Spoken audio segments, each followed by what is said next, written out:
Hello, it's Brooke again, here to talk about our final reading assignment of chapters 4 and 5 of the text. The first key point that I have comes from chapter 4, which is to help students that I might have that may have an IEP program transition to life after high school, whether that includes post-secondary education or vocational education, or just kind of getting on their feet and starting their independent lives. To do this, I recognize the importance of letting that student take control over their own future and have input about what jobs or life that they might want to have outside of high school. But I recognize that upon reflecting, there is a lot of agriculture careers that students with disabilities can absolutely thrive in. So as a teacher, I'm going to look into doing some research about all these different types of careers so that I have kind of a list for my future students that I might be able to help guide them into a future career also within the industry that I have a passion for, and then I hope to instill a passion for within all of my students. Moving on to chapter 5, my second key point is the importance of getting the family of these students involved within their journey throughout agriculture education. I know that with a strong relationship with the family, that is only going to enhance a student's experience and opportunities within the agriculture education program. So agriculture and the FFA program has a lot of opportunities for parents to get involved, whether it's attending school events such as back to school barbecues or monthly chapter meetings.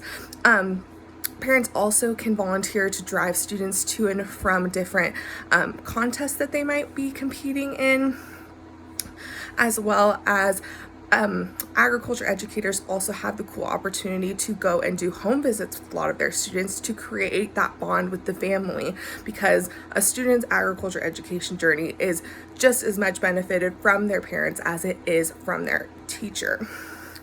Finally, my third point is to, however, recognize that there are different diverse family structures.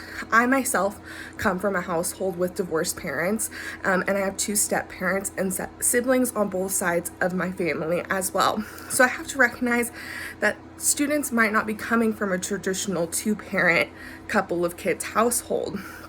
So some key points that were brought up within the chapter were to be aware of money and time issues with these families, so not to ask them to donate money or to necessarily put a ton of money into students that might want to do like fair animals or things like that, making them know that it's not a requirement for them to put that money, but there's also plenty of resources for them to get scholarships or loans and things that would benefit the student and allow them to have these opportunities without putting as much of a burden on the family.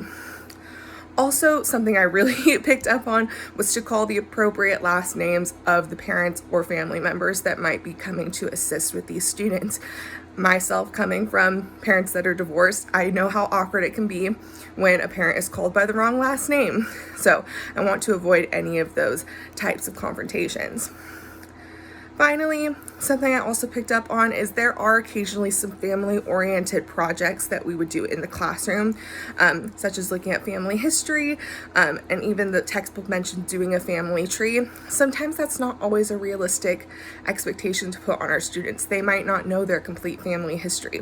So I think it is important to allow alternative assignments and methods for those types of assignments to ensure that the classroom is an inclusive environment with inclusive lesson plans as well. I truly enjoyed the readings of these textbooks, and I'm kind of sad to see this part of the class end. I've learned so much, but look forward to learning more in the second half of this course.